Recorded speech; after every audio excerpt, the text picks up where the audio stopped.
దేవుని వాక్యాన్ని చదువుకుందాము. ఫిలిప్పీయులకు రాసిన పత్రిక 4వ అధ్యాయము 4వ వచనం నుండి మనము 4, 5, 6 వచనాలు మనం చదువుకుందాం. అపోస్తలుడైన పౌలు ఫిలిప్పీయులకు రాసిన పత్రిక 4వ అధ్యాయము 4వ వచనము, 5వ వచనము, 6వ వచనాన్ని మనం చదువుకుందాం. ఎల్లప్పుడూ ప్రభునందు ఆనందించుడి, మరలా చెప్పుదును ఆనందించుడి, మీ సహనమును సకల జనులకు తెలియబడనీయుడి. ప్రభు సమీపముగా ఉన్నాడు.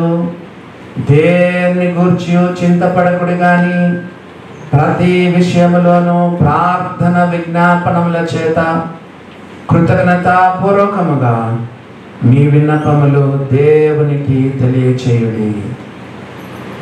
చదివిన వాక్యాన్ని, చదవబోతున్న వాక్యాలను దేవుడు మన కొరకు దీవించును గాక. మనము చాలా కాలంగా ఫిలిప్పీయులకు రాసిన పత్రిక మనం చదువుతున్నాం.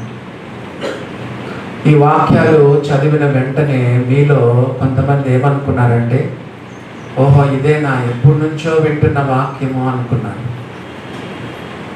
సాతానుడు నీలో ఎప్పుడు ఈ మాట చెప్తే ఇక నీకు ధ్యాసే ఉండదు, ధ్యానమే ఉండదు. అయ్యో ఈ వాక్యమా, ఎప్పుడో విన్నాం మేము, ఇది దీంట్లో ఏం కొత్తదనం ఉంది అనే యాటిట్యూడ్ నీలో ఉంటే నువ్వు ఈరోజు వాక్యం వినడం కూడా వేస్ట్. నువ్వు తెరచిన హృదయంతో దేవుని సన్నిధానానికి వస్తే దేవుడు నీతో మాట్లాడతాడు. కొత్త కొత్త విషయాలు కూడా దేవుడు నీతో చెప్తాడు.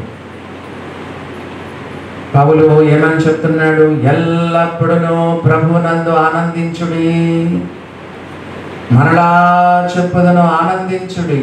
Rejoice in the Lord always, and again I say rejoice. ఏ టైంలో రాశాడు? కాళ్ళకు బొండలు, చేతులకు సంఖ్యలు. స్థలం ఏంటి? జైల్లో. జైల్లో ఉన్న వాతావరణం ఎటువంటిది? నాకు అంతకుముందు తెలంగాణలో సబ్ జైల్స్ పర్మిషన్ ఉండేది. చాలా జైల్స్ నేను విజిట్ చేశాను తెలంగాణలో. పర్మిషన్ తీసేసినారు ఇప్పుడు. క్రిస్మస్ టైంలో కూడా మనము 4 జైల్స్, పెద్ద పెద్ద జైల్స్, 2000 మంది ఉండే జైల్స్ కూడా మనం వెళ్ళేవాళ్ళం. ఈ రోజుల్లో జైల్స్లో చాలా సంస్కరణలు చేశారు. వాళ్ళకు మంచి డ్రెస్సు, మంచి తిండి, మంచి వసతి, బోర్ కొట్టకుండా వాళ్ళతో పనులు చేయించడం, పనులు నేర్పించడం, జీవనోపాధి కల్పించడం. జైల్లోనే ఉంటారు కానీ వాళ్ళకు రకరకాలైనటువంటి వినోదాలు, విలాసాలు, లేకపోతే ఆటలు ఆడించడం, పోటీలు పెట్టడం, ఎన్నో సంస్కరణలు జైల్లో ఉన్నాయి. పౌలు రోజుల్లో అలాంటివి ఉన్నాయా? దోమలు కదా, కుక్కులు, ఎలుకలు, కాక్రోచ్లు, దుర్గంధము, దుర్వాసన, కరుడుగట్టిన ఖైదీలు, పాసిపోయిన అన్నం, కఠినాత్ములైన జైలు అధికారులు. అటువంటి మధ్యలో ఉన్నప్పుడు పౌలు ఏం చెప్తున్నాడంటే, ఎల్లప్పుడూ ప్రభునందు ఆనందించండి, మరలా చెప్పుదును ఆనందించండి. ఎలా చెప్పగలుగుతున్నాడో చూడండి. అదే ఒక క్రిస్టియన్లో, ఒక యేసు ప్రభుని నమ్ముకున్న బిడ్డలో ఉన్న ఒక ప్రత్యేకత అదే అన్నమాట. యేసు ప్రభుని నమ్ముకున్న వారిలో ఉన్న ఒక స్పెషాలిటీ ఏంటంటే ఇదే. కష్టాలలో ఆనందిస్తాడు, శ్రమలలో ఆనందిస్తాడు. ఒక ప్రశ్న మీకు వేస్తాను.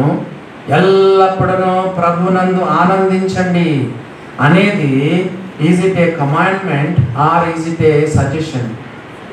ఇది పౌలు ఎల్లప్పుడూ ఆనందించండి అని పౌలు సలహా చెప్తున్నాడా, ఆజ్ఞాపిస్తున్నాడా? There are no suggestions in the Bible. బైబిల్లో సలహాలు లేవు సుమా. బైబిల్లో ఉన్నవన్నీ ఆజ్ఞలు. ఆజ్ఞలు సీరియస్గా తీసుకో దీన్ని. విశ్వాసగా ఎన్ని కష్టాలు, శ్రమలు, బాధలు, వేదనలు, కన్నీరు, నిట్టూర్పులు, అనారోగ్యాలు, అప్పులు, ఒంటరితనం లేదా ఫైనాన్షియల్ క్రైసిస్, ఎన్నో ఎన్నో పోరాటాలు, ఎన్నెన్నో ఎదుర్కొంటున్నావు. కానీ దేవుని వాక్యం ఇచ్చే ఆజ్ఞ ఎల్లప్పుడూ ప్రభునందు ఆనందించండి. మరలా చెప్పుదును, ఆనందించండి. Paul is not a victim of circumstances, but is a victor over circumstances. చెప్పండి, విక్టిమ్ కాదు. తన చుట్టూ ఉన్నటువంటి సర్కమ్స్టెన్సెస్కి పౌలు విక్టిమ్ కాదు. Is victor over all his circumstances. Victim అయిపోవద్దు, విక్టర్గా. బాధల్లో కృంగి కృషించిపోయి నలిగిపోయి డీలా పడిపోయి డిప్రెషన్లోకి వెళ్ళిపోయి సనుగుతా గొనుగుతా అదా. ఓ దేవుని బిడ్డలారా గమనించండి, యేసు ప్రభు నమ్ముకున్న బిడ్డ కష్టాల్లో కూడా ఆనందిస్తాడు, సంతోషిస్తాడు, దేవుని స్తుతిస్తాడు. Rejoice in the Lord always, and again I say rejoice అనే మాట మనము దేవుని యొక్క వాక్యంలో మనం చదువుతున్నాం. చాలా విషయాలు మనల్ని యాంగ్జైటీకి గురి చేస్తాయి. చాలా చాలా విషయాలు మనల్ని చింతలోనికి తీసుకొని వెళ్తాయి. దేవుని వాక్యంలో రాయబడింది, ఎల్లప్పుడూ ఆనందించండి, మరలా చెప్పుదును ఆనందించండి.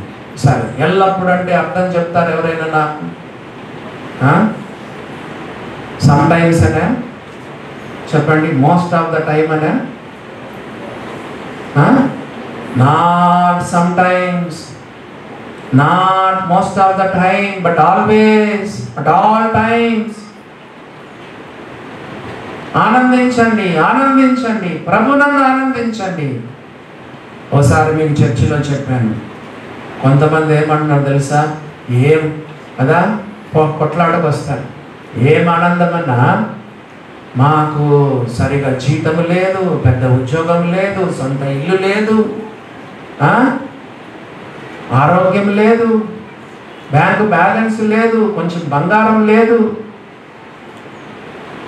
చిన్న పొలం లేదు, ఏమని ఆనందించమంటామన్నా అని కొంతమంది కొట్లాడుకొసుకుంటారు. నిజంగంటే ఒకసారి ఒక ఆంటీ నిమ్స్లో చనిపోయినారు. నిమ్స్లో చనిపోతే నేను యానీ ఇద్దరు వెళ్ళాము, ప్రార్థన చేశాను. బాడీని మళ్ళీ ఇక్కడికి ఎక్కించారు, అంబులెన్స్లో ఎక్కించారు. మళ్ళీ వాళ్ళ ఇంటి వరకు పోయాను. ఇంటి వరకు పోయి సరే ప్రార్థన చేసి ఇంటి దగ్గరకు పోయి వాళ్ళ కుమారుడు ఉంటే, బాబు ధైర్యంగా ఉండు, మమ్మీ నమ్ముకున్నారు కదా, దేవుని దగ్గరికి పోయింది, ధైర్యంగా ఉండు, భయపడొద్దని చెప్తుంటే వేసుకున్నాడు. చూడండి, ఏందన్నా, ఏం దేవుడన్నా, దేవుడు దేవుడు అంటావు మళ్ళా అని నా వైపు ఇది చేసినాడు. కొంతమంది అట్లా ఎదురు తిరుగుతారు. దేవుని బిడ్డలారా, ఏవో అవేవో ఆనందించడానికి అవేవో ఉండాల్సిన అవసరం లేదు. దేవుడు రక్షణ ఇవ్వలేదా? రక్షణ ఆనందం ఇవ్వలేదా? పాపక్షమాపణ ఇవ్వలేదా? క్రీస్తు యేసునందు దేవుడు పరలోక విషయంలో ప్రతి ఆశీర్వాదం నీకు ఇవ్వలేదా? కుమారత్వం దేవుడు నీకు ఇవ్వలేదా? నీతో ఎల్లప్పుడూ ఉండడానికి పరిశుద్ధాత్మను నీకు ఇవ్వలేదా? ఇమ్మానుయేలు దేవుడుగా నీకు ఆయన తోడుగా లేడా? తన అరచేతిలో నేను చెక్కుకొనలేదా? జీవగ్రంథంలో నీ పేరు రాయబడలేదా? పరలోకంలో నీ పేరు రాయబడలేదా? స్తుతించడానికి, దేవుల్లో ఆనందించడానికి ఎన్ని కారణాలు మనకున్నాయో చూడండి. చర్చిలో చాలాసార్లు చెప్పాను, you're a blessed person, you're a blessed person, you're a blessed person. నువ్వు ఆశీర్వదింపబడిన వాడు, ఆశీర్వదింపబడిన వాడు. You're a blessed man, you're a blessed woman. దేవునిలో ఆనందించు, దేవునిలో ఆనందించు, ప్రభువునందు ఆనందించండి, మరలా చెప్పుదును ఆనందించు. ఎప్పుడెప్పుడు? నాట్ సమ్ టైమ్స్, కదా. Not most of the time. అప్పుడప్పుడు ఆనందించమనుందా? సాధ్యమైనంత వరకు ఆనందించండి అనుందా? కొన్ని సమయాల్లోనే ఆనందించనుందా? But all the time, always always ప్రభునందు ఆనందించండి. మళ్ళా చెప్పుతున్నాను. 34వ కీర్తనలో ఒక మాట మనం చదువు. 37వ కీర్తన, Psalms 37:4 చూడండి. 37వ కీర్తన 4వ వచనం చదువుతున్నాను, గమనించండి. 37వ కీర్తన 4వ వచనం చదువుతున్నాను. యెహోవాను బట్టి సంతోషించుము, యెహోవాను బట్టి సంతోషించుము, యెహోవాను బట్టి ఆనందించుము, అప్పుడు నీ హృదయ వాంఛలను తీర్చును. యెహోవాను బట్టి సంతోషించుము. చెప్పండి, ఉదయకాలం ప్రభు బల్లే నాకు ఎందుకు యెహోవాను బట్టి సంతోషించాలి? పొద్దున ఆరాధనలో మనము విన్నాం. టయానికి వచ్చినావా? మహాదేవుడు, మహోన్నతుడు, మహాగణుడు, మహాప్రేమ కలిగిన వాడు, మహాకనికరం కలిగిన వాడు, ఆ మహోగ్రత కలిగిన వాడు. యేసు ప్రభు లాంటి దేవుడు ప్రపంచంలో ఉన్నాడా? దేవుని బిడ్డలారా, సృష్టికర్త, నిర్మాణకుడు, తన మహత్తు గల మాట చేత సమస్తాన్ని నిర్వహించుచున్నవాడు. He is the sustainer of the entire universe. He is the one who controls the entire universe. ప్రపంచమంతటిని తన గుప్పిట్లో పెట్టుకున్నటువంటి వాడు యేసు ప్రభు. యెహోవాను బట్టి సంతోషించుము, ఆయన నీ హృదయ వాంఛలను తీర్చును. ఏం కావలిస్తే అది దేవుని అడుగు, నీ అవసరతలు దేవుడు తీరుస్తాడు. నీ హృదయ వాంఛలను తీరుస్తాడు. నీ నీడ్స్ని దేవుడు తీరుస్తాడు. దేవుని బిడ్డలారా గమనించండి.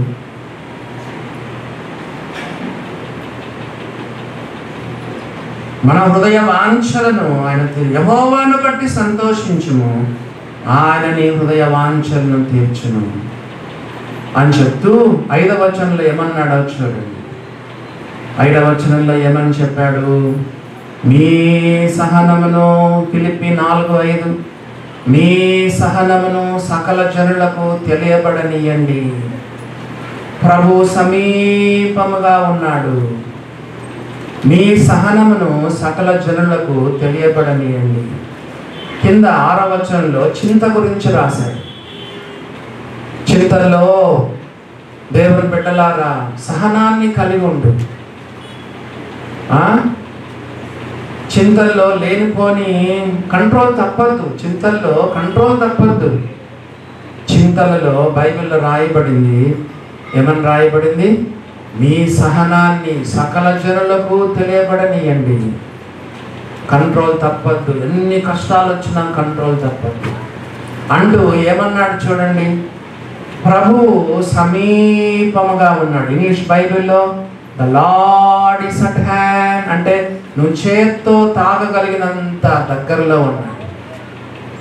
విశ్వసించు, విశ్వసించు. బైబిల్లో నువ్వు ఎప్పుడైతే నమ్ముతావో అప్పుడు అది నీ వంత అవుతుంది. నువ్వు చాలా లైట్గా తీసుకున్నావు అనుకో, నీకేం కలదు. Just trust, trust the Lord, trust the Lord. యేసు ప్రభు నీ హృదయంలో ఉన్నాడు. నువ్వు నిజమైన విశ్వాసం అయితే యేసు ప్రభు నీ హృదయంలో ఉన్నాడు. యేసు ప్రభువా, నేను పాపిని, నా పాపముల కొరకు నువ్వు సిలువలో చనిపోయినావు, మరణించినావు, తిరిగి లేచినావు. పాపిని నన్ను కరుణించయ్యా, నీ బిడ్డగా నన్ను చేసుకో, నన్ను రక్షించయ్యా, నీ రక్తంతో నా పాపాలు కడుగు, నా హృదయంలోకి రా ప్రభువా అని నువ్వు నిజంగా ప్రార్థన చేసుంటే యేసు ప్రభు నీలో ఉన్నాడు. 100% ఉన్నాడు. 100% చెప్తున్నా, నీ హృదయంలో ఉన్నాడు. యేసు ప్రభు ఉన్నాడు. నువ్వు నిజంగా నమ్ముకొని ఉంటే. బైబిల్లో లేదా? ప్రకటన 3:19, ఇదిగో నేను తలుపు వద్ద నిలుచుండి తట్టుచున్నాను, ఎవడైనా నా స్వరము విని తలుపు 3:20, ఎవడైనా నా స్వరము విని తలుపు తీసినడలా నేను అతని యొద్దకు వచ్చి అతనితో నేనును నాతో కూడా అతడును భోజనము చేయదము అని చెప్పి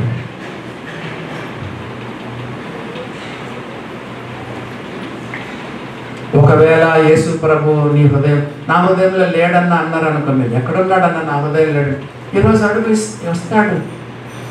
ఈరోజు నువ్వు అడుగు, ఈరోజు అడుగు. నీ పాపాలను ప్రభు దగ్గర ఒప్పుకో, సిలువను గట్టిగా వాటేసుకో కదా, యేసు ప్రభు పాదాలను గట్టిగా వాటేసుకో, కన్నీటితో నీ పాపాలు ఒప్పుకొని యేసు ప్రభు నీ హృదయంలోకి రమ్మని అడుగు.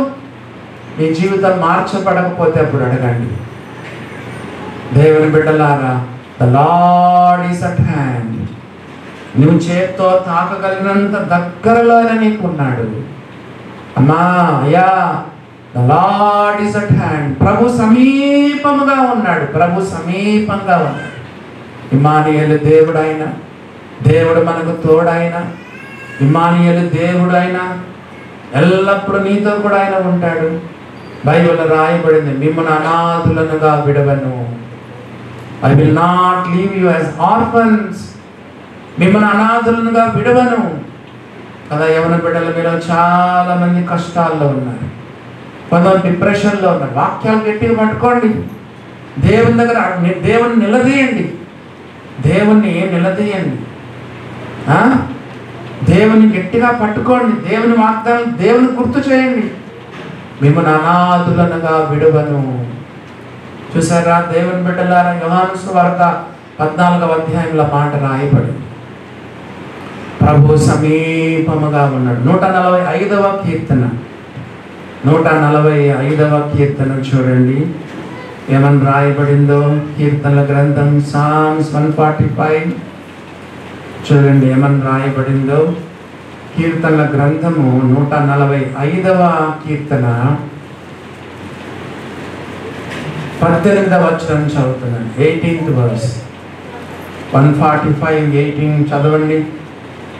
తనకు మొరపెట్టు వారికందరికీ, తనకు నిజముగా మొరపెట్టు వారికందరికీ. నిజంగా ఎందుకన్నాడు చెప్పండి, ఎవరైనా చెప్తారా? ఉత్తుత్త ప్రార్థనలు చేసేవాళ్ళు మస్తు మంది ఉన్నారు. ఉత్తుత్త ప్రార్థనలు కదా. లాస్ట్ టైం మీ చర్చిలో చెప్పాను, నీ ప్రార్థనను బట్టి నువ్వు ఎంతగా నువ్వు ఆత్మీయుడవో కాదో తెలుసుకోవచ్చు.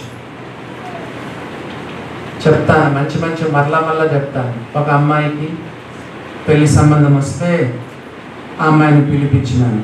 అమ్మాయి ఏదో ఇట్లా పెళ్లి సంబంధం వచ్చిందమ్మా అంటే, ఆ అమ్మాయి ఏమని తెలుసా, ఆ అబ్బాయి ఫస్ట్ ప్రార్థన చేస్తే ఆ అబ్బాయి ప్రార్థన విని డిసైడ్ చేస్తాను అనుకున్నాను.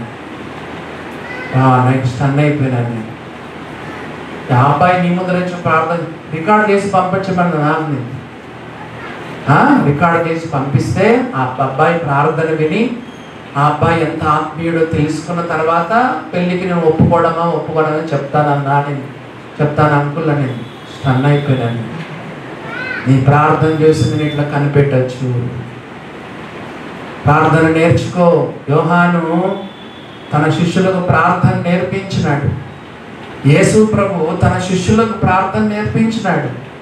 ప్రార్థన నేర్చుకో, ప్రసంగాలు కాదు, ప్రార్థన నేర్చుకో. యేసు ప్రభు దగ్గర ప్రార్థన నేర్చుకో. తనకు మొరపెట్టు వారికి అందరికీ అనగా నిజముగా మొరపెట్టు వారికి అందరికీ. ఇప్పుడు చదవండి మనకు కావలసిన మాట. ఆయన యెహోవా సమీపముగా ఉన్నాడు. అమ్మా అయ్యా, యేసు ప్రభునికి ఎంతో దగ్గరగా ఉంటాడు. నిజంగా మొరపెట్టే వారికి చిలక పలుకులు కాదు. ప్రార్థన అంటే చిలక పలుకులు కాదు. కొంతమంది ప్రార్థన చేయమంటే సరసరా చేసేస్తారు. నీ హృదయాంతరంగంలో నుండి హృదయంలో నుండి ప్రార్థన రావాలి. సిస్టర్స్ ప్రార్థన చేసేటప్పుడు నేను అప్పుడప్పుడు వింటూ ఉంటాను. కొంతమంది ఎంత వేదనతో ఎంత భారంతో చేస్తారు. గురువారం కానీ 12 hours ప్రేయర్లో కానీ లేకపోతే డైలీ చేయబడే 2 to 4 జూమ్లో ప్రేయర్ కానీ సిస్టర్లు ఎంతోమంది భారంగా ప్రార్థన చేస్తారు. ఈ అనౌన్స్మెంట్స్ రాసుకొని ప్రార్థన చేస్తారు. సాల్మన్ గురించి అనౌన్స్మెంట్ చేస్తున్నాం కదా, ప్రతిరోజు ప్రార్థన చేస్తున్నారు సిస్టర్స్. దేవుని బిడ్డలారా, నిజముగా మొరపెట్టు వారికి యెహోవా సమీపముగా ఉన్నాడని దేవుని యొక్క వాక్యంలో రాయబడింది. మరొక వాక్యం గుర్తుకొస్తుంది. ఏ వాక్యం అంటే ద్వితీయోపదేశకాండం 4వ అధ్యాయం 7వ వచనం కూడా చూడండి. Book of Deuteronomy chapter 4:7. ద్వితీయోపదేశకాండం 4వ అధ్యాయం 7వ వచనం. ఏలయనగా మనము ఆయనకు మొరపెట్టునప్పుడెల్లా మన దేవుడైన యెహోవా మన సమీపముగా ఉన్నట్టు మరి ఏ గొప్ప జనమునకు ఏ దేవుడు సమీపముగా ఉన్నాడు? చెప్పండి, ఆన్సర్ చెప్పండి మీరు. మళ్ళా చదువుకుందాం. 4వ అధ్యాయం 7వ వచనం. ఏలయనగా మనము ఆయనకు మొరపెట్టునప్పుడెల్లా మన దేవుడైన యెహోవా మనకు సమీపముగా ఉన్నట్టు మరి ఏ గొప్ప జనమునకు ఏ దేవుడు సమీపంగా ఉన్నాడు? చెప్పండి, క్వశ్చన్ వేశాడు అక్కడ. చెప్పండి, ఏ గొప్ప జనమునకు ఏ దేవుడు మన దేవుడు మనకు సమీపంగా ఉన్నట్టు ఏ గొప్ప జనమునకు ఏ దేవుడు సమీపంగా ఉన్నాడు? యేసు ప్రభు నిజమైన దేవుడు, నిత్య జీవమై ఉన్నవాడు. Is true and living God.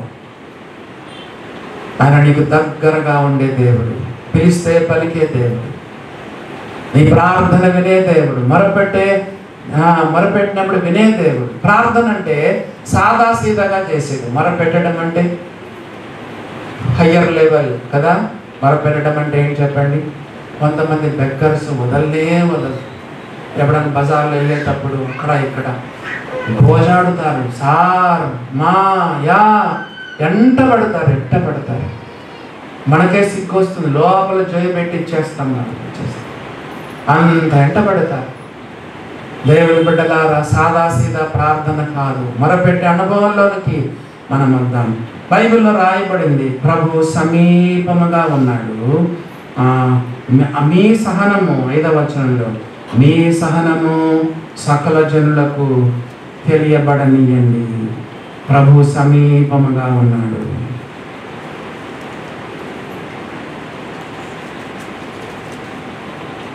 ఆరవ వచనం చదువుకుందాం.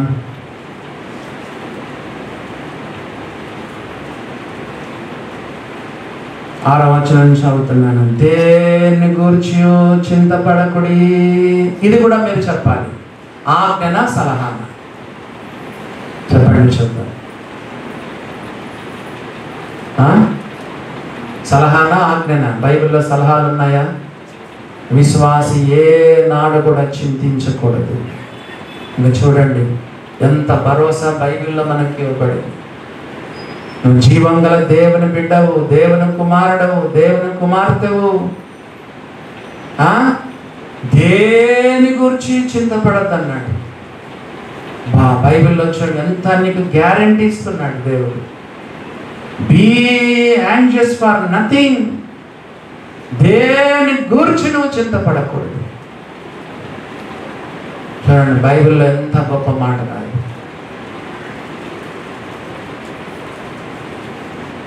యాక్చువల్లీ మనకు వచ్చే చింతలన్నీ అంటా కూడా యాక్చువల్గా చింతలు, మనకు జెన్యూన్ చింతలు వచ్చి 8% అంట. 92% అన్ని ఊహాగానాలంట. చెప్పండి ఏమవుతుందో. చిన్న గుళ్ళు వస్తే ఏమనుకుంటాం? చిన్న ఇక్కడ ఏదో గడ్డ వచ్చింది ఏమనుకుంటాం చెప్పండి? అమ్మో క్యాన్సర్ గడ్డ ఏమో అనుకుంటాం కదా. అరగంట పిల్లలు ఆటో రిక్షా లేట్ అయిందనుకో, అయ్యో ఏ లారీ గుద్దేసిందో, బస్సు గుద్దేసిందో, ఎక్కడికో వెళ్ళిపోతాయి ఆలోచన. కొంచెం ఏమైనా జలుబో కొంచెం ఊపిరితిత్తులు పట్టదు, ఏ కరోనా వచ్చింది. ఇప్పుడు ఒకటే భయపడిస్తున్నారు, కరోనా. నాకు కూడా ప్రభాకర్ అన్న మెసేజ్ పెట్టిన మన రామ్ నిర్ణకులు కుమారుడు చూస్తే అది చాలా భయంకరంగా ఉంది. ఏంటంటే సిమ్టమ్స్ కనపడ్డవంట, అదేదో లోపల పెడతారు కదా, దూది పెట్టి లోపల పెడతారు, అది కూడా దాంట్లో కూడా కనపడదంట. Direct lungs వెళ్ళదంట. మనకి ఏదైనా చిన్నగా వస్తే చాలు ఏదో మనం ఊహించుకుంటాం. జన్యం చింతలు 8% అంట. 92% అంతా కూడా అన్ని ఊహాగానాలు. ఏమవుతుందో, ఎట్లా ఏమవుతుందో, ఏమైపోతాను, ఎక్కడ చనిపోతాను, నా పిల్లలు ఏమైపోతారు, నా భార్య బిడ్డలు ఏమైపోతారు కదా, అప్పుల పాలైపోతానేమో, నా ఫ్యూచర్ ఎట్లుంటుందో ఏమో, అంత ఊహాగానాలు. అసలు గ్రీకు భాషలో ఏమని రాయబడింది తెలుసా? To be pulled out in different direction. చింత అంటే ఏంటంట? To be pulled out in different directions. 360 డిగ్రీలు మన యొక్క తలంపులని కదా, ఈ యాంగిల్లో ఒక చింత, ఈ యాంగిల్లో ఒక చింత, మొత్తం 360 డిగ్రీస్ చెప్పండి. We will be pulled out in different directions. చింత అంటే గ్రీకు భాషలో అలా రాయబడింది. దేవుని బిడ్డలారా, దేవుడు మనకి ఇస్తున్న భరోసా చూడండి. పౌలు రాస్తున్నాడు, దేని గూర్చి చింతపడకుడి, బీ యాంగ్జియస్ ఫర్ నథింగ్. ఓ దేవుని బిడ్డలారా గమనించండి, మళ్ళా చదువుకుందాము. దేని గూర్చి చింతపడకుడి కదా. ఈ చింత అనేది చాలా ఈజీగా వచ్చేస్తుంది మన యొక్క హృదయంలోకి. చెప్పండి, చింత అనేది ఎట్లా వస్తుంది చెప్పండి? అస్సలు మనము చాలా సులభంగా మన హృదయంలోకి ప్రవేశిస్తుంది చింత అనేది.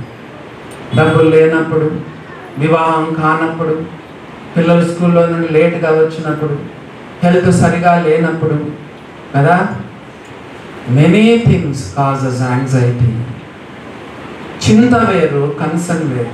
ఫర్ ఎగ్జాంపుల్ ఇందాక చెప్పాను, పిల్లలు 4 గంటలకు రావాల్సిన వాళ్ళు ఆటో కదా, 4:30 ఆటో రావట్లేదు. You can have concern but not the anxiety. చింత వేరు, కన్సర్న్ వేరు. కన్సర్న్ ఏమంటారు తెలుగులో? వాళ్ళ విషయంలో కొంచెం శ్రద్ధను ఉండొచ్చు, వాళ్ళ విషయంలో జాగ్రత్త కదా, వాళ్ళ విషయంలో నువ్వు ఆలోచించవచ్చు, తప్పు లేదు. చింతపడకూడదు. You can have concern but not the anxiety. దేవుని బిడ్డలారా గమనించండి.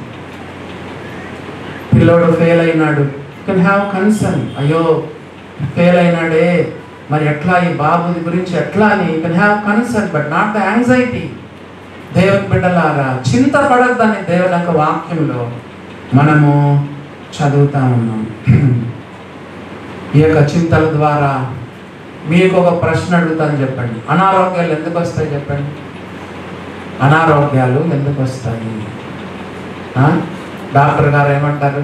యాంగ్జైటీ తగ్గించుకోండి అంటారు. ఏదో నువ్వు స్ట్రెస్ ఫీల్ అవుతున్నావు అంటారు. అమ్మా అన్ని టెస్టులు చేస్తే నీకు ఏమి లేదమ్మా అంటారు కదా. మొత్తం బాడీ చెకప్ అంతా చేసుకుంటే ఏం లేదు. ఏముంది? లోపల మనసులో నీకు మనోవ్యాధి ఉంది. మనోవ్యాధికి మందు లేదు. అన్ని రిపోర్ట్స్ నార్మల్. హెడేక్ ఉంది చెప్పండి, నెక్ పెయిన్ ఉంది, కడుపులో అల్సర్స్ వస్తాయి కదా, నిద్ర పట్టదు, బీపీ పెరిగిపోతుంది, షుగర్ పెరిగిపోతుంది, అజీర్ణం పెరుగుతుంది కదా, అన్నం తిన్న అన్నం జీర్ణం కాదు, నిద్రే పట్టదు. దేవుని బిడ్డలారా గమనించండి. పేతురు ఏమని రాశాడు? తెలిసిన వచనమే. పేతురు రాసిన పత్రిక 5వ అధ్యాయం 8వ వచనం. 5వ అధ్యాయము 7వ వచనం. పేతురు రాసిన మొదటి పత్రిక 5వ అధ్యాయం 7వ వచనం. ఆయన మిమ్మును గూర్చి చింతించుచున్నాడు కనుక మీ చింత యావత్తు ఆయన మీద వేయుడి. మీకు ఒక విషయం చెప్పాలి. ఇది బైబిల్లో అందరికీ తెలిసినటువంటి వచనం. విశ్వాసులకు అందరికీ తెలిసిన వచనము. ఆయన మిమ్మల్ని కూడా చింతించుచున్నాడు కాబట్టి మీ చింత యావత్తు ఆయన మీద. ఇది చాలా మందికి ఒక చులకనైనటువంటి వాక్యం, చులకనగా తీసుకునే వాక్యం ఇది. కానీ కష్టాల్లో ఉన్న వాళ్ళకి ఈ వాక్యము తలతల మెరుస్తుంది. తెలుసా మీకు? బైబిల్లో అతి సామాన్యమైన వచనాలు. నువ్వు కష్టకాలంలో ఉన్నప్పుడు, శ్రమల కాలంలో ఉన్నప్పుడు, నువ్వు భయంకరమైన క్రైసిస్లో గుండా వెళ్ళేటప్పుడు నీవు తరచుగా చెప్పుకునే వచనాలు, నీవు తరచుగా మరి నీకు పరిచయమైన వాక్య భాగాలు కూడా కష్టాలలో నీకు ఎట్లా ఉంటాయి తెలుసా? కష్టాలలో మెరుస్తూ ఉంటాయి. ఆ వాక్యాలు మెరుస్తా. మీలో చాలా మందికి వచనము చులకంగా కనపచ్చు. కానీ ఎవరైతే కష్టాల గుండా, కన్నీళ్ళ గుండా, బాధల గుండా, భయంకరమైన పరిస్థితుల గుండా వెళ్తున్నారో వాళ్ళకి వాక్యం చాలా ఆదరణ ఇస్తుంది. ఆయన మిమ్మల్ని గురించి చింతించుచున్నాడు కనుక మీ చింత యావత్తు.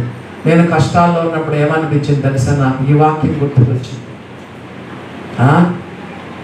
కష్టాల్లో ఉన్నప్పుడు ఆయన కన్నా నేను హాస్పిటల్ అడ్మిట్ చేసి ఫస్ట్ డయాలసిస్ అప్పుడు మోకరించి ప్రార్థించేటప్పుడు ఈ వాక్యం దేవుడు నాకు చూపించాడు. పరిచయమైన వాక్య భాగాలు కష్టాలు నీకు తలుక్కుమని మెరుస్తాయి. ఏమనిపించిందో తెలుసా?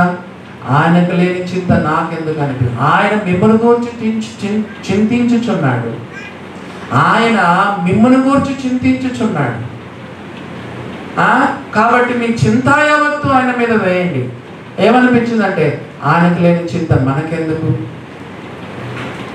ఓ దేవుని బిడ్డలారా, తాను జైల్లో ఉండి వీళ్ళకి లెటర్ రాస్తున్నాడు. సాధారణంగా ఏం చేయాలి చెప్పండి? మనం పౌలుకి లెటర్ రాయాలి. పౌలు గారు ఎంతో సేవ చేశారు, నీవు దైవజనుడవయ్యా, ఎంతో ప్రాణ త్యాగాలు చేస్తూ నువ్వు సేవ చేశావు, నిన్ను అనవసరంగా జైల్లో పెట్టారు, నువ్వు ఏ తప్పిదం చేయలేదు. పౌలు గారు ప్రభునందు ఆనందించండి, మరలా చెబుతున్నాం ఆనందించండి అని మనము బయట ఉన్న పౌలుకు మనం లెటర్ రాయాలి. కానీ ఎట్లా ఉంది చెప్పండి? అంత రివర్స్లో ఉంది. ఆయన భయంకరమైన శ్రమల గుండా వెళ్తూ ప్రభునందు ఆనందించండి అని నువ్వు చెప్తున్నాడు. మరలా దేని గురించి చింతపడద్దని చెప్తూ,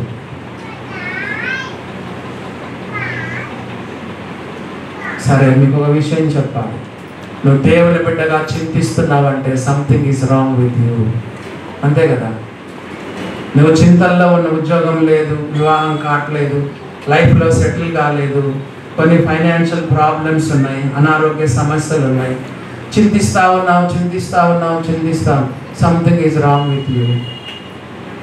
యేసు ప్రభువుని నమ్ముకున్న బిడ్డలు చింతించకూడదు కదా? సలహా కాదు, ఆజ్ఞ కదా?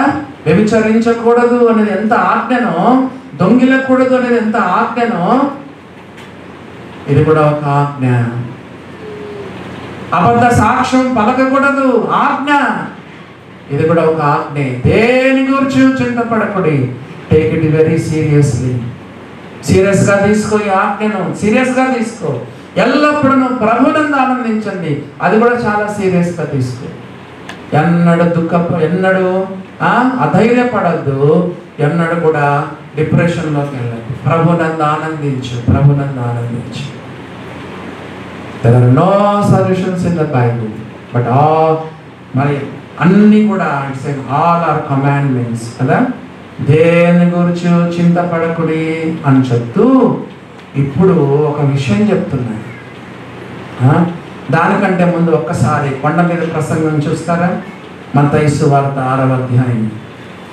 మత్తయి సువార్త 6వ అధ్యాయంలో యేసు ప్రభు 6వ అధ్యాయంలో 3 సార్లు చింతింపకుడి అన్నాడంటే ఇది చాలా ఆలోచించాల్సిన విషయం. ఒక్క ప్రసంగంలో 3 సార్లు చింతించొద్దు అన్నాడంటే మనం దాన్ని కొంచెం సీరియస్గానే తీసుకోవాలి. చదవండి, ఎక్కడెక్కడ ఉందో మీరే చెప్పండి చూద్దాం. 3 సార్లు చెప్పండి చూద్దాం. ఎన్నిసార్లు చింతించొద్దు అని నాకు తెలుసు, మీరు చెప్పండి చూద్దాం. రెఫరెన్స్ చెప్పండి, సిస్టర్స్ కానీ బ్రదర్స్ కానీ. 3 సార్లు చెప్పాడు చింతించొద్దు అని. చెప్పండి. 25వ వచనం. Very good. అందువలన నేను మీతో చెప్పున్నదేమనగా, ఏమి తిందుమో ఏమి త్రాగుదుమో అని మీ ప్రాణమును గూర్చేనను, ఏమి ధరించుకొందుమో అని మీ దేహమును గూర్చేనను చింతింపకుడి. నంబర్ 1, ప్రాణము, నీ దేహాన్ని గురించి ప్రాణాన్ని గురించి చింతింపకుడి. చూసారా దేవుని బిడ్డలారా? నా సెల్ ఫోన్ చెడిపోయింది. 10 రోజుల నుంచి నేను ప్రార్థన చేస్తున్నాను, ప్రభువా నాకు సెల్ ఫోన్ కావాలి. ఎందుకంటే నాకు ఎక్కువ జూమ్ ఆన్లో 6-7 గంటలు ఉంటుంది. ప్రార్థన చేస్తున్నా. నిన్ననే దేవుడు నాకు దాదాపు 50,000 రూపాయల సెల్ ఫోన్ వేరే వాళ్ళు ఇచ్చినారు. నీ ప్రతి అవసరత దేవుడు తీరుస్తాడు. దేని గురించి నువ్వు చింతించు. ఏమి ధరించుకు, ఏమి తిందుమో ఏమి త్రాగుదుమో అని నీ ప్రాణమును కూర్చోను, ఏమి ధరించుకొందుమో అని నీ దేహమును కూర్చోను చింతింపకుడు. రెండవసారి ఎక్కడ చెప్పాడు చెప్పండి? 27 7లో చింతింపకుడి అని ఉందా? చింత అని ఉంది. అంతమా 31లో ఉంది. Very good. చింత అనే కాదు, చింతింపకుడి అనే మాట కావాలి. చింత అనేది చాలాసార్లు ఉంది. 31వ వచనం.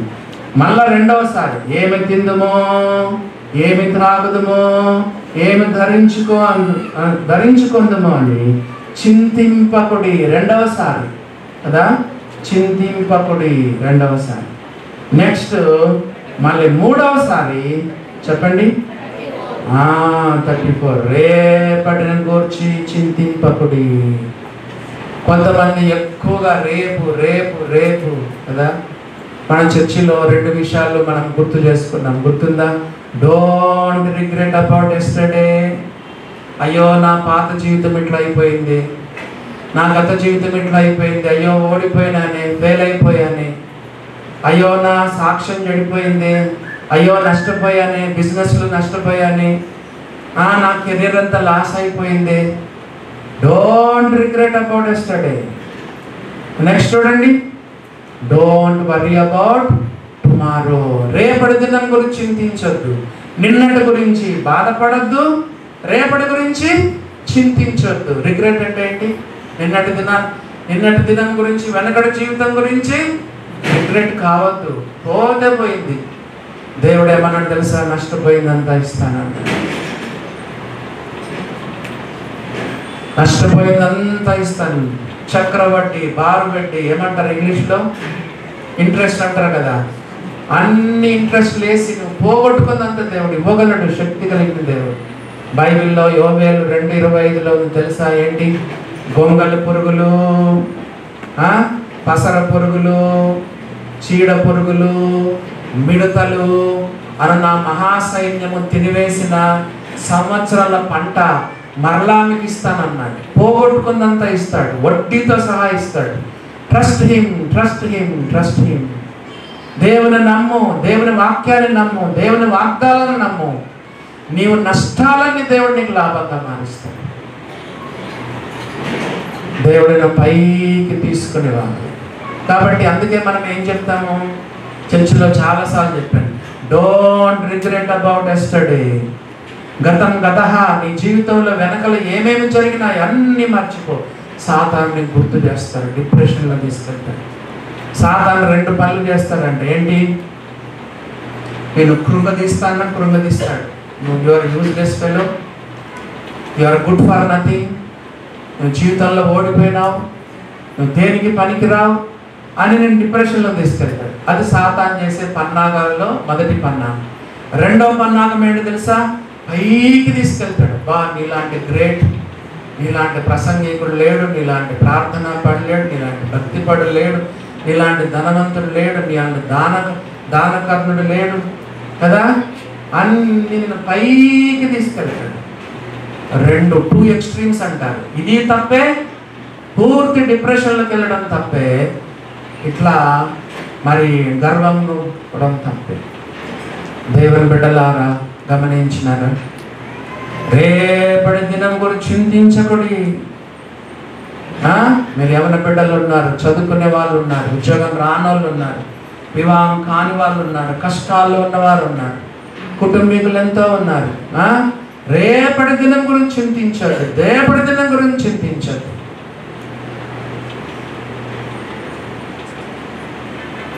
మూడు సార్లు యేసు ప్రభు చింతింపకుడి, చింతింపకుడి ఒక ప్రసంగంలో 3 సార్లు చెప్పాడంటే మనం చాలా సీరియస్గా దాన్ని తీసుకోవాలి. మళ్ళీ ఇంటికి వెళ్ళి 6వ అధ్యాయం అంతా చదువుకోండి. తిరిగి మన పాఠానికి రండి. ఫిలిప్పీలకు రాసిన పత్రిక 4వ అధ్యాయము. ఇప్పుడు 6వ వచనానికి మళ్ళా వద్దాం. చూడండి ఏమని రాయబడిందో.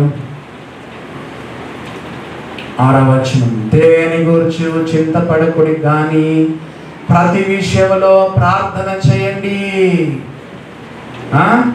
What is the secret of victory over worriness? చెప్పండి.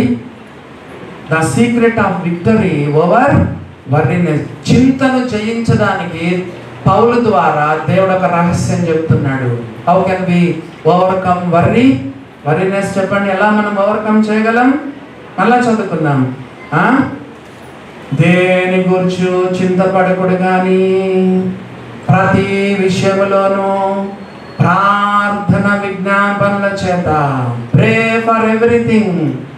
6వ వచనంలో ప్రతి విషయంలో ప్రార్థన చేయండి, ప్రతి విషయంలో ప్రార్థన చేయండి. ఆ దేవుడు ఎంత మంచి దేవుడు వచ్చాడు. ఏదైనా నువ్వు చెప్పుకోవచ్చు దేవునికి, ఏదైనా చెప్పుకోలేదు కూడా చెప్పుకోవచ్చు.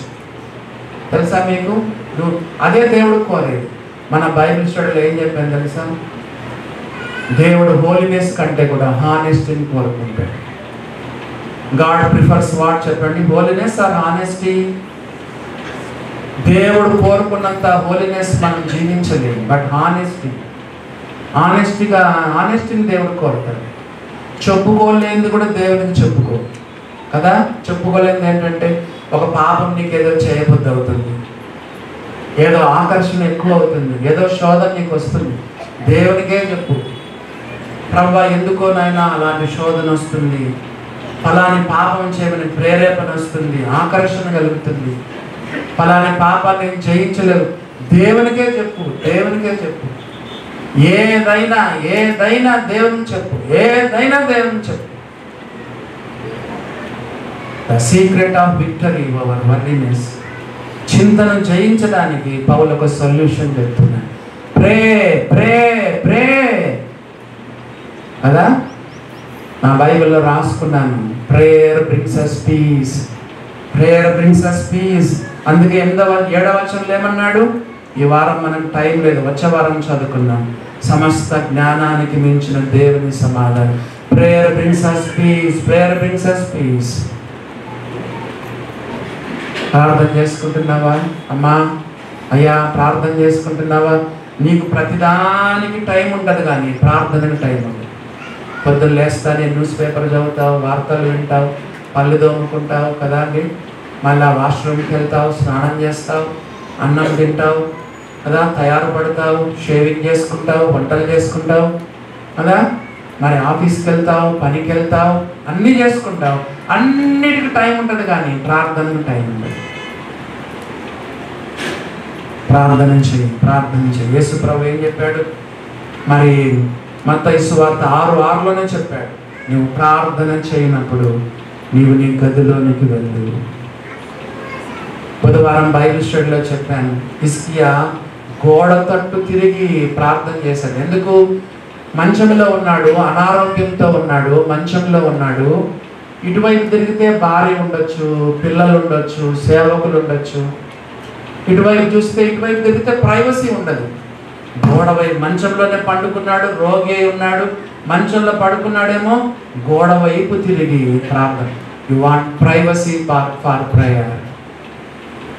You should have privacy for prayer. ప్రార్థనకు నీకు ప్రైవసీ ఉండాలి. 10 మందిలో కూడా చేయొచ్చు. నేనేం చెప్తా ఉంటాను, చర్చిలో ఎక్కువసేపు స్తుతులు చెల్లించేవాళ్ళు, ఎక్కువసేపు ప్రార్థన చేసేవారు ఇంట్లో ఏమి చేయరు.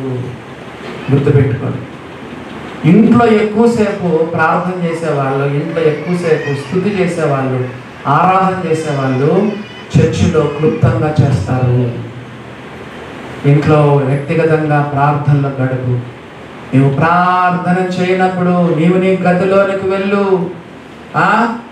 గదిలోనికి వెళ్ళి తలుపు వేసుకొని, చూసారా, తలుపు వేసుకొని రహస్యమందున నీ తండ్రికి ప్రార్థన చేయి.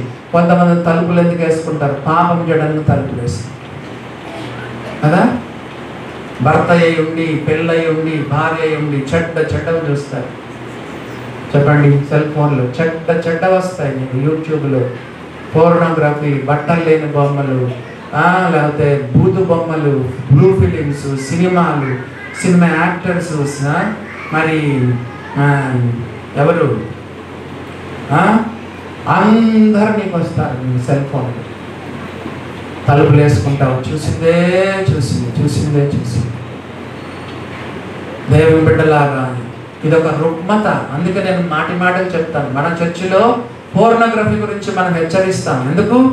చాలా మంది విశ్వాసులు, నేను అన్న పాపుల గురించి చెప్పట్లేదు, అన్బిలీవర్స్ గురించి చెప్పట్లేదు, విశ్వాసులు ఓడిపోతున్నారు పోర్నోగ్రఫీ విషయంలో.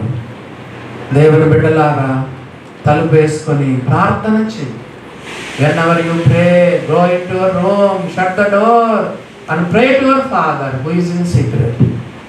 అప్పుడు రహస్యమందు చూచు నీ తండ్రి నీకు ప్రతిఫలం ఇస్తాడు. మీకు విషయం చెప్తాను, మనస్ఫూర్తిగా నువ్వు చేసే ప్రతి ప్రార్థన దేవుడు లెక్కిస్తాడు. లేకపోతే దేవుడు అబద్ధికుడు అవుతాడు. చెప్పండి, నువ్వు నిజాయితీగా చేసే ప్రతి ప్రార్థన నువ్వు దేవుని సన్నిధిలో పరిశుద్ధంగా ఉంటూ నిజాయితీగా నువ్వు చేసే ప్రతి ప్రార్థన దేవుడు వింటాడు, ఖచ్చితంగా వింటాడు. ఒకవేళ దేవుడు వినకపోతే దేవుడు అబద్ధికుడు అవుతాడు. మన దేవుడు ఎన్నడూ అబద్ధికుడు కాదు. నీ ప్రార్థనకు వెంటనే జవాబు రాకపోవచ్చు, కానీ నీ ప్రార్థన అయితే దేవుడు వింటాడు. అది మాత్రం నేను ఖచ్చితంగా చెప్పగలను. ప్రార్థనకు 3 ఆన్సర్స్ చెప్పినాం మనం. గ్రీన్ లైట్ అంటే దేవుడు జవాబు నువ్వు అనుకున్నదే ఇస్తాడు.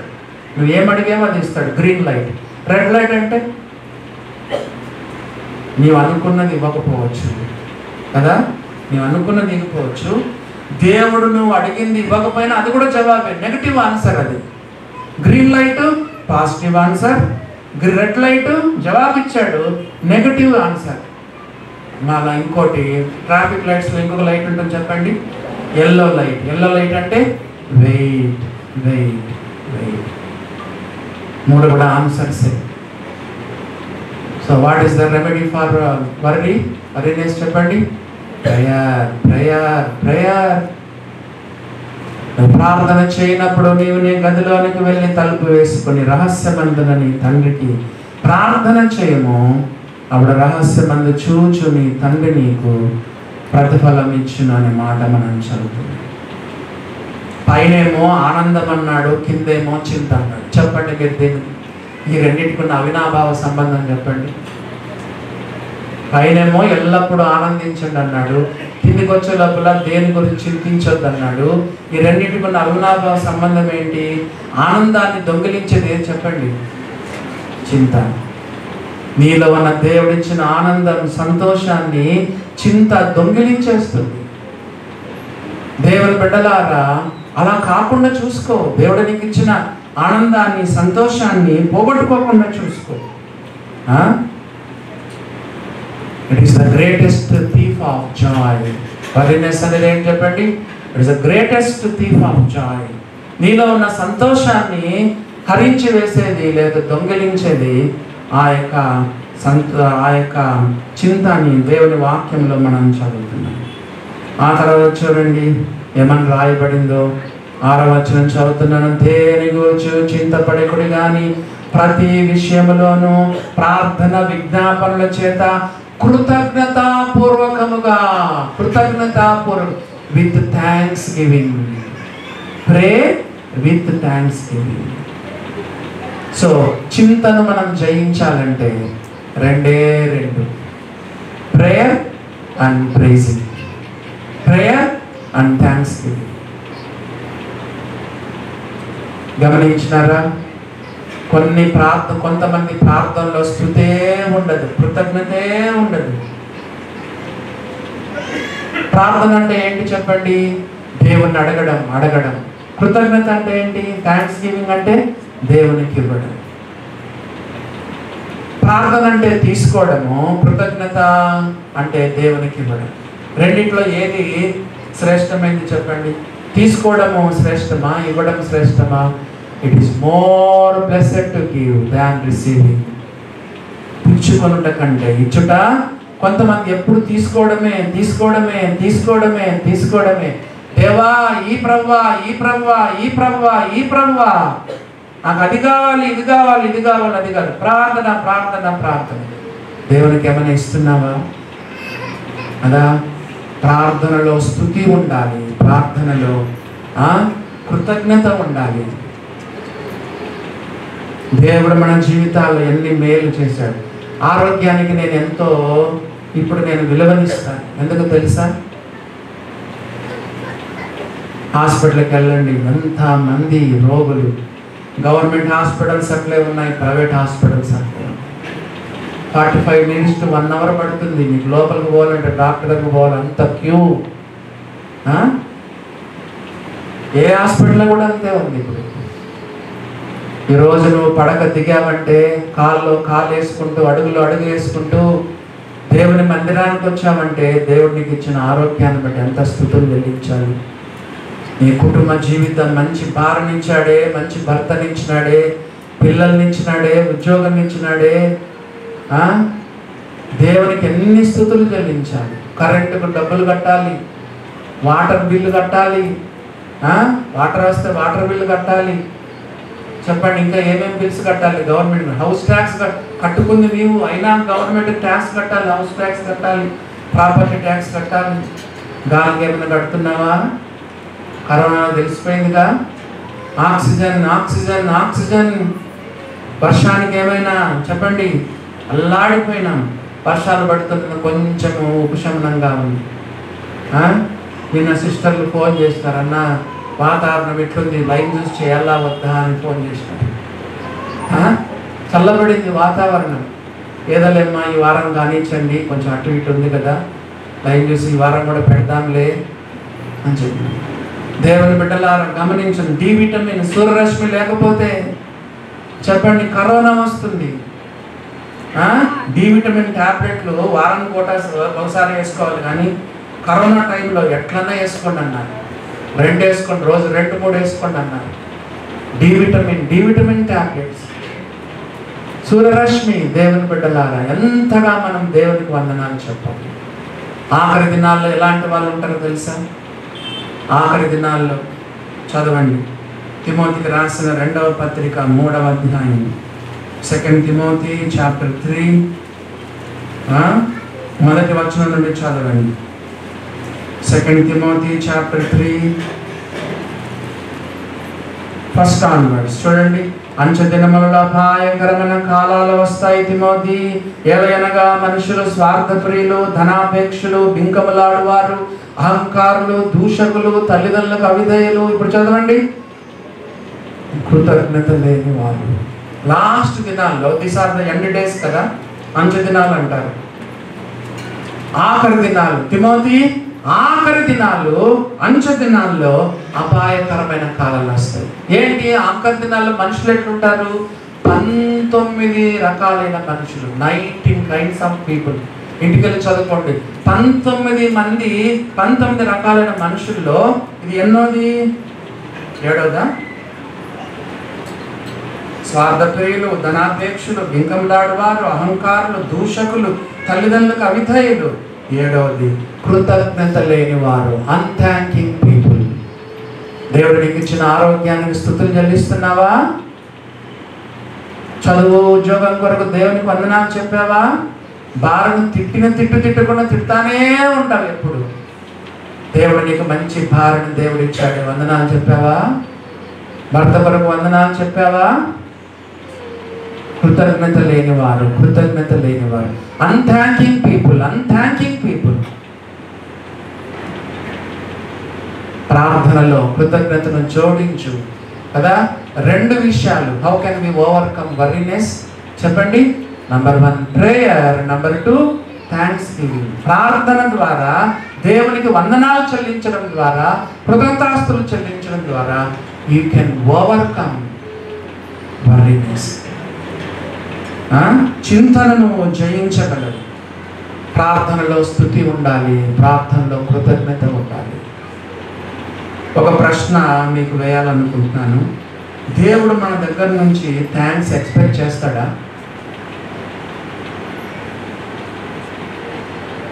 మన దగ్గర నుండి దేవుడు థ్యాంక్స్ అంటే కృతజ్ఞత కోరుతున్నాడా లేదా? కోరుతాడా? ఎక్కడుంది బైబిల్లో? మన దగ్గర నుంచి దేవుడు థ్యాంక్స్ కోరుతున్నాడా లేదా? ఎక్కడుంది బైబిల్లో? లూకాసు వార్త 17:16. లూకాసు వార్త 17వ అధ్యాయము 16వ వచనం చూడండి. Luke's gospel chapter 17, 16th onwards చూడండి ఏమని రాయబడిందో. లేకపోతే 12 నుండి చదవండి. 12 నుండి ఆయన ఒక గ్రామంలోనికి వెళ్ళుచుండగా 10 మంది కుష్ఠరోగులు ఆయన ఎదురుగా వచ్చి దూరం నిలిచి, యేసు ప్రభువా, మమ్మను కరుణించుమని కేకలు వేసిరి. ఆయన వారిని చూచి, మీరు వెళ్ళి మిమ్మల్ని యాజకులకు కనపరచుకునడని వారితో చెప్పెను. వారు వెళ్ళుచుండగా శుద్ధులైరి. వారిలో ఒకడు తనకు స్వస్థత కలుగుట చూచి గొప్ప శబ్దముతో దేవుని మహిమపరచుచు తిరిగి వచ్చి ఆయనకు కృతజ్ఞతాస్తులు చెల్లించుచు ఆయన పాదముల యొద్ద సాగిలపడెను. వాడు సమరయుడు. అందుకు యేసు 10 మంది శుద్ధులైరి కారా, ఆ 9 ఎక్కడ? So Jesus is expecting thanks giving from us. 10 మంది శుద్ధులైతే స్తుతులు చెల్లించడానికి ఎంతమంది రిటర్న్ వచ్చారు చెప్పండి? 10 మందిలో ఎంతమంది వచ్చినారు? ఒక్కరే వచ్చారు. అంటే ఈరోజు కూడా స్థుతులు ఎంతమంది చెల్లించారు? ఎంతమంది రక్షణ పొందారు? ఈరోజు స్థుతులు ఎంతమంది చెల్లించారు? 10లో 1 అంటే శాతం ఎంత? 10%. 100 మంది ఉంటే 10 మందే స్థుతులు చెల్లిస్తారు. 1 వారము, 2 వారాలు, 3 వారాలు, నెల, 2 నెలలు, 3 నెలలు, 4 నెలలు, 5 నెలలు, 6 నెలలు, సంవత్సరం అయిందో నాకైతే తెలియదు. జీసస్ ఇస్ ఎక్స్పెక్టింగ్ కదా థ్యాంక్స్ గివింగ్ ఫ్రమ్ us. నీ నుండి, నా నుండి ఆయన స్తుతులు కోరుకుంటున్నాడు, కృతజ్ఞత కోరుకుంటున్నాడు. ఒకవేళ ఆడోళ్ళకి ఛాన్స్ ఇస్తే, సంఘంలో స్త్రీ మౌనంగా ఉండాలి కాబట్టి స్తుతులు చెల్లి. కొంతమంది సిస్టర్స్ ఎంత బాగా స్తుతులు చెల్లిస్తారు తెలుసా? బీబీఎస్ జరిగేటప్పుడు చిన్నప్పుడు లేండి, భక్తి సింగ్ చర్చికి పోయాను. బీబీఎస్ జరుగుతుంటే చిన్నపిల్లల్ని అక్కడ ఆదివారం అంతా ప్రైజులు ఉంటాయి కదా, ఆదివారం బ్రదర్ సంఘం కాబట్టి అక్కడే ఉన్నా. బీబీఎస్ కాబట్టి ఇంకా చూడండి సిస్టర్లు ఎట్లా చేసినారు. ఒక బ్రదరు, ఒక సిస్టర్, ఒక బ్రదరు, ఒక సిస్టర్, ఒక బ్రదరు, ఒక సిస్టర్. స్తుతులు పోటీల మీద పడి దేవునికి స్తుతులు చెల్లిస్తారు. పురుషులకు దేవుడు పురుషుడిగా నీకు ఇచ్చిన ఆధిక్యతను పోగొట్టుకుంటున్నాను కదా.